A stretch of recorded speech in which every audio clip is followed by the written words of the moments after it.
Hello guys, pag-usapan lang natin ang kakapasok na balita. Ayon kasi guys sa balita, Alden at Catherine laging sabay at hindi nawawala ang tingin ni Tisoy kay Catherine Bernardo. Na alam naman natin kasi guys, si Catherine Bernardo ay nagpahinga. Siyempre guys, hindi nakayanan ng kanyang katawan ang pagod at hirap sa kanilang trabaho. Kaya nga naman guys, si Alden Richard laging nakabantay at nakabuntot kay Catherine Bernardo. Kaya nga naman guys, laging sabay tulad ng sinasabi ni Mark at Marvin kung paano nga naman nila nalaman guys ang totoong damdamin nila sa isa't isa. Siyempre guys, no, sila mismo ang nakakita kung papaano nga naman guys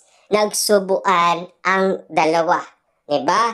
Na ayon sa kanila guys, hindi yan gawain ng magkaibigan. Siyempre guys, no, kinikilig ang balita. Diba? Abang sinasabi yon ni Marvin at Mark. Siyempre guys, no, 2 beses silang nag-booking. Diba?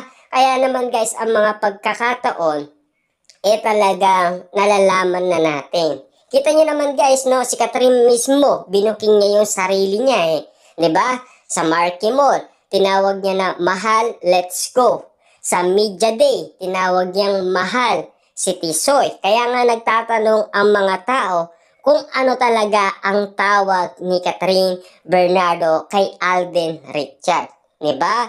Kaya nga naman guys, yung tilian at sigawan at kiligan kapag nabanggit yon ni Catherine Bernardo. Kaya nga naman guys, dali-dali din nagsalita ang lalaking nasa likod ni Catherine Bernardo noong araw na nasa Marquee Mall sila. Ibig sabihin yan guys, inanap pala ng mga Katden fans yung lalaking nasa likod ni Catherine Bernardo. Kaya dali-dali nga naman siya nagsalita ng kanyang saloobe. Kung ano ang nakita niya na sinabi ni Catherine Bernardo sa kanyang pag-amin na mahal, let's go. At lalong-lalo na guys, yung sa Media Day na napakaraming tao.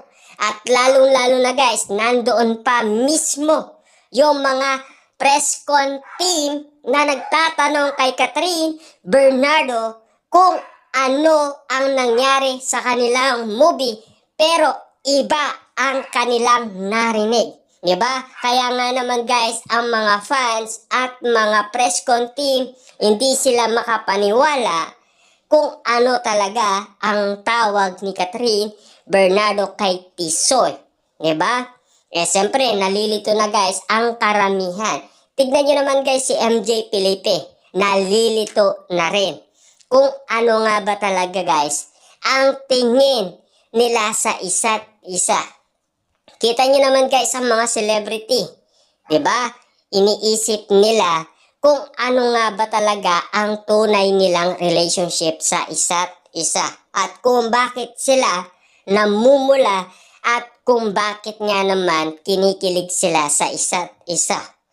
Ano ang epekto nun kapag sila ay kinakausap at lalong-lalo na kapag sila ay kinikilig. Ibig sabihin guys, kapag naapektuhan sila, ibig sabihin, kinikilig sila at in love sila sa isa't isa. Kaya nga guys, yung bawat kilos nila, yan ang binabantayan ng mga matang lawin ng mga netizens at mga Katden fans. Kaya nga naman guys, lagi yan naka-update sa social media kung ano ang nalalaman nila na ginagawa umano ni Catherine Bernardo at Alden Richard sa kanilang kinikilos. Kita nyo naman guys, laging sabay. Ngayon naman guys, inaalagaan ni Alden Richard si Catherine Bernardo. Diba? Kita nyo naman guys ang pag-aalaga. Spotted na spotted at exclusive na binabantayan ni Alden Richard si Catherine Bernardo. Na-ani mo guys ha, hindi na natin napansin si Mami Min Bernardo. Pero kasama ni Catherine Bernardo si Mami Min Bernardo kahit saan man siya pumunta. Pero hindi nakaalalay si Mami Min Bernardo. Pero kapag magkasama nga naman guys sina Catherine Bernardo at Alden Richard, siya rin ay kinikilig umano kina Catherine Bernardo at Alden Richard. Diba? Kita nyo naman guys, dahil alam naman natin, bet na bet ni Mami Min Bernardo si Alden Richard. Ayon sa balita at ayon din guys sa mga legit na marites na sinasabi nila, meron na daw panalo. Ibig sabihin lang nito guys, may nanalo na. Kung sino yun guys, walang iba kundi si Alden Richard. At siyempre guys, sinasabi lang ni Alden, hindi niya lang minamadali si Catherine. Inaayaan niya lang guys sa kanyang mga kagustuhan. Eh siyempre guys, no, marami pa rin dilulubers na nagugulat umano kapag nakasama ni Catherine Bernardo si Dominic Roque. Kapag nga spotted sila guys, meron na naman kaisipan ang mga ibang netizens sa kanilang dalawa. At lalong-lalo na kasi guys, spotted na pinost yun ni Dominic sa kanyang Instagram account. Diba? Kitang-kita naman natin na bagay naman daw sila sa isa't isa at sinasabi ng iba, sorry na lang Kat Dens, mas bagay daw silang dalawa dahil lagi daw silang spotted.